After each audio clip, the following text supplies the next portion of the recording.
Bienvenue sur Activation Plus. Ce programme est conçu dans le but de vous aider à découvrir, développer et déployer vos potentialités. Je suis Daniel Bila, pasteur, écrivain. Dans ce numéro particulier, nous continuons notre série d'enseignements autour des idées. Dans le numéro précédent, nous avons partagé sur le pouvoir des idées et je vous recommanderais à chercher cette vidéo, vous ne serez pas déçus. Dans ce numéro particulier, nous allons parler de la production des idées. Comment produire des très bonnes idées? Qu'est-ce que l'on peut faire si l'on veut produire des idées qui sont hors du commun, des idées merveilleuses? En fait, il est important que vous compreniez que tout homme abrite une machine ultra industrielle qui peut produire des centaines, des milliers d'idées, le cerveau.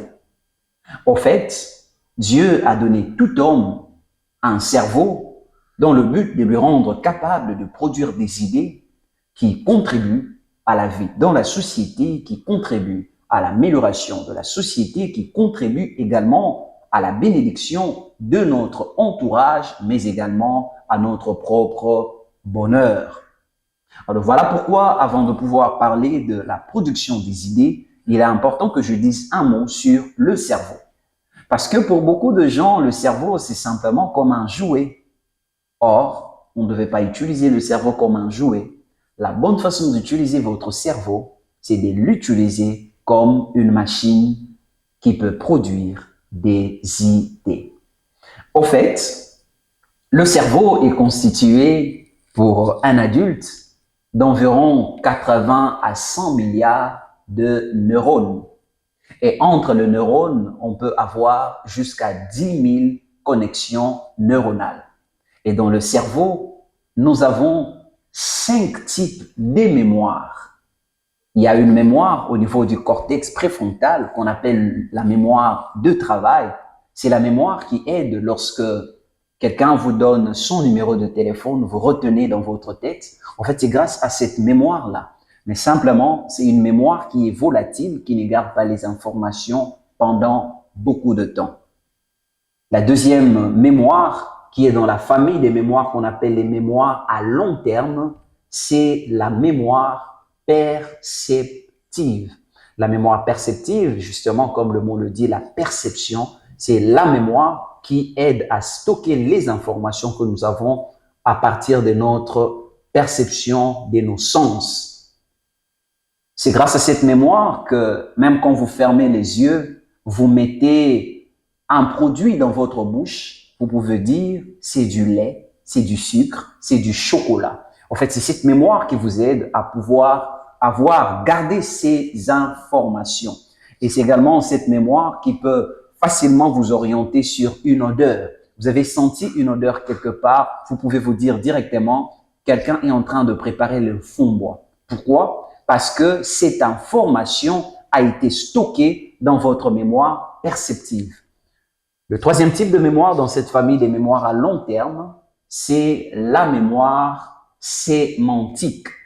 La mémoire sémantique, comme le mot le dit, c'est la mémoire qui vous aide à donner le sens aux objets qui vous entourent. C'est grâce à cette mémoire que quand vous entrez dans une maison, vous pouvez vous dire, celui qui est devant moi, c'est un homme. Ce qui est à côté de moi, c'est un ordinateur. Ça, c'est une chaise. Ces informations sont stockées dans cette mémoire qu'on appelle la mémoire sémantique. Mais également, lorsque vous apprenez une langue, les différents mots que vous retenez, c'est grâce à la mémoire sémantique que vous le retenez. Le quatrième type de mémoire, c'est la mémoire qu'on appelle la mémoire épisodique. Épisodique, épisode, c'est la mémoire qui vous aide à retenir les différentes périodes de votre vie, les épisodes de votre vie. C'est grâce à cette mémoire que vous pouvez vous souvenir de l'humiliation, par exemple, que vous avez connue dans votre enfance, ou peut-être de votre premier anniversaire que vous avez eu à fêter dans votre vie, les différentes émotions liées à cela. C'est grâce à cette mémoire que vous pouvez vous rappeler de votre premier amour, de votre premier chagrin d'amour. C'est grâce à cette mémoire, la mémoire épisodique. Le cinquième type de mémoire dans votre cerveau, c'est la mémoire procédurale. La mémoire procédurale, c'est les mots procédure. C'est grâce à cette mémoire que nous sauvegardons les mouvements que nous faisons. Par exemple, quand je marche, ce qui m'aide à marcher, c'est la mémoire procédurale. Pourquoi? Parce que j'ai déjà retenu, compris, mémorisé, consolidé, n'est-ce pas, la démarche. C'est grâce à cette mémoire que je peux conduire un véhicule. C'est grâce à cette mémoire que je peux conduire un véhicule parce que simplement, les informations liées à comment on conduit un véhicule sont déjà retenues dans la mémoire. Mais vous allez comprendre que lorsque je prends un véhicule pour la toute première fois, j'aurai du mal à les conduire. Mais à force de le faire, je vais m'habituer jusqu'à ce que cela devienne un automatisme. Donc, nous avons appris 5 types de mémoire qui se retrouvent dans notre cerveau, qui sont repartis en 2 groupes. Il y a une mémoire qui est à court terme, qu'on appelle la mémoire du travail. Il y a 4 mémoires qui sont des mémoires à long terme. Nous avons vu la mémoire sémantique, la mémoire épisodique, la mémoire procédurale et la mémoire perceptive.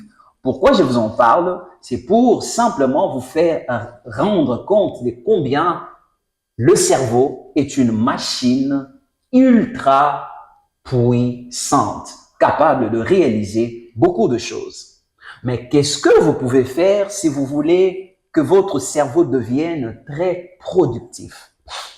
Parce que, nous l'avons dit dans la vidéo précédente dans cette série d'enseignements autour des idées, que les idées sont à la base de la transformation de toute organisation. Toute organisation qui veut progresser, qui veut prospérer, qui veut aller loin, a besoin des idées. Et maintenant, pour que l'on produise des très bonnes idées, il faut que votre cerveau devienne productif. Mais qu'est-ce qu'il faut faire si vous voulez accroître la productivité de votre cerveau? En fait, la productivité de votre cerveau nécessite premièrement la croissance de votre imagination, l'expansion de votre imagination. En fait, le cerveau, c'est comme un ordinateur. Il y a une partie qui est soft, il y a une partie qui est hard. La partie soft est constituée de l'imagination. C'est là où nous avons parlé de toutes ces mémoires possibles qui sont dans le cerveau. Et dans la partie hard, la partie dure, là nous avons tout ce qui constitue le cerveau. Alors, lorsqu'on veut accroître la productivité du cerveau, on doit agir tant sur le soft que sur le hard. Mais maintenant, comment agir sur le soft? Je partage avec vous 5 choses que vous pouvez faire si vous voulez enrichir votre cerveau et le rendre beaucoup plus productif. La première chose, c'est la culture de la lecture. Un homme ou une femme qui aime la lecture, c'est un homme ou une femme qui a un cerveau très évolué, qui a un cerveau très riche. Vous devez beaucoup lire. La lecture va vous apporter de la lumière dans votre imagination. En fait, il y a quelque chose que j'aime expliquer avec le monde des idées. Vous savez, pour que un enfant naisse, la biologie nous enseigne qu'il y a contact ou fusion entre 2 gamètes. Il y a une gamète mâle que nous appelons le spermatozoïde. Il y a une gamète femelle qu'on appelle l'ovule.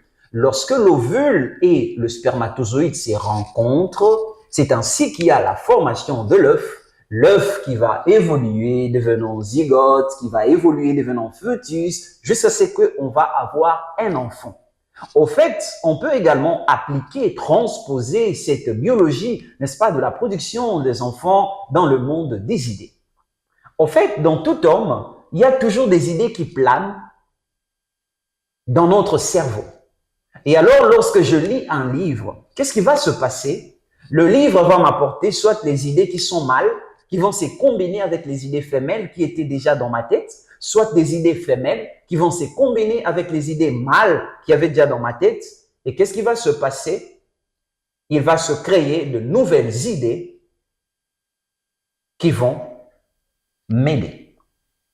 En fait, lorsqu'on lit un livre, on ne fait pas que accumuler des informations, mais l'on fait en même temps une sorte de combinaison avec les informations qu'il y avait déjà dans notre cerveau pour produire des nouvelles informations.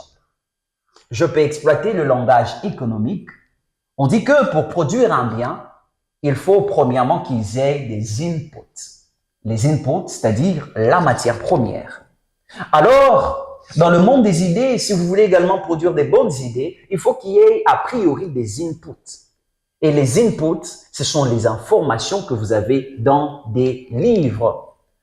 Mais sauf que, il y a une panoplie, une ribambelle de livres ici et là. Mais quels sont les livres que vous pouvez lire qui puissent enrichir votre imagination? Premièrement, ce sont les biographies. Et l'habitude de lire des biographies. Les biographies, ce sont les récits de la vie de personnes, n'est-ce pas, qui montrent comment ces personnes sont parties, certains des riens, et qui sont devenus des personnes estimées dans la société, dans le monde. Simplement, leur histoire peut vous inspirer. Le deuxième type de livre qu'il faut lire, ce sont des livres de développement personnel. Les livres de développement personnel vont beaucoup vous aider à comprendre le monde des talents, à comprendre les notions de la confiance en soi, de l'estime de soi, l'estime personnelle et autres tout. Et vous allez en apprendre beaucoup de choses. Lisez les livres sur l'argent, lisez les livres sur les affaires, lisez les livres sur le leadership, lisez les livres sur l'entrepreneuriat, le management, lisez les livres sur vos passions. Si vous êtes un passionné des bandes dessinées, eh bien, lisez-en les livres. Mais, au-delà de tous ces livres que je viens de citer, il y a un meilleur livre que je n'ai pas mentionné, mais que je voulais vraiment mentionner à la fin, c'est la Bible. La Bible est le meilleur livre que vous puissiez lire si vous avez besoin d'enrichir votre imagination. Pourquoi? Parce que la Bible, c'est le livre de Dieu. Soyez-en sûrs que quand vous serez en train de lire la Bible, vous en apprendrez beaucoup de choses. Eh bien, la lecture est la première des choses que vous pouvez faire si vous voulez enrichir votre imagination. La deuxième chose que vous pouvez faire pour enrichir votre imagination et étendre, n'est-ce pas, les capacités de votre cerveau, c'est de prendre part aux conférences. Vous devez aller dans des conférences qui vous inspirent. Vous devez aller dans des conférences qui traitent des thématiques que vous aimez. Soyez-en sûrs que ces conférences vont apporter une certaine valeur ajoutée qui va beaucoup vous aider à pouvoir produire des très bonnes idées. En fait, beaucoup de gens ne produisent pas des bonnes idées parce que simplement, ils ont une imagination qui est pauvre. Pourquoi une imagination pauvre? Vous ne prenez pas part aux conférences, vous ne lisez pas des livres.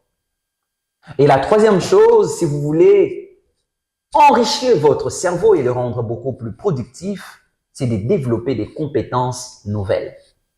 Vous devez apprendre beaucoup des compétences. Et quand vous serez en train d'apprendre des compétences, soyez-en sûrs que vous serez en train d'étendre les limites de votre cerveau et vous allez enrichir votre cerveau. La quatrième chose, vous devez vous former. Et oui, vous avez besoin de formation. C'est vrai, avec les compétences, on peut apprendre beaucoup de choses ici et là et autres tout. Mais pourquoi j'ai mis un accent particulier sur les formations? C'est parce que, vous savez, il y a des formations qui sont professionnelles, qui vont beaucoup vous aider parce que vous allez être en contact avec les experts dans un domaine donné et cela sera une très grande valeur ajoutée pour vous. Et enfin, la cinquième chose, si vous voulez enrichir votre cerveau, c'est de commencer à enseigner ce que vous connaissez déjà. En fait, lorsque vous vous mettez à enseigner ce que vous connaissez déjà, vous allez obliger votre cerveau à réfléchir au-delà de ce que vous connaissiez. Et quand vous serez en train d'enseigner, vous bénéficierez également des questions que vos disciples ou les personnes que vous serez en train d'enseigner vont vous poser. Et à chaque fois qu'ils vous poseront ces questions, cela vous permettra de pouvoir réfléchir. Et le cerveau, à chaque fois que vous serez en train de réfléchir, sera en train de s'étendre. Dans ce numéro particulier, nous avons parlé de la production des idées. Si vous voulez produire des très bonnes idées, vous devez comprendre que le cerveau, c'est une machine ultra industrielle. Vous devez accroître sa productivité grâce à 5 choses. La lecture, les formations, les compétences, les conférences, mais également l'enseignement. Devenez un enseignant pour le plus jeune ou pour le plus ignorant que vous et soyez-en sûrs que cela va vous apporter beaucoup de choses dans votre imagination. J'espère que cette vidéo vous a fait du bien. N'hésitez pas à liker et si vous n'êtes pas encore abonné sur notre chaîne, abonnez-vous et surtout, laissez un commentaire pour que nous puissions évaluer les contenus que nous vous proposons. D'ici là, portez-vous bien. Que Dieu vous bénisse.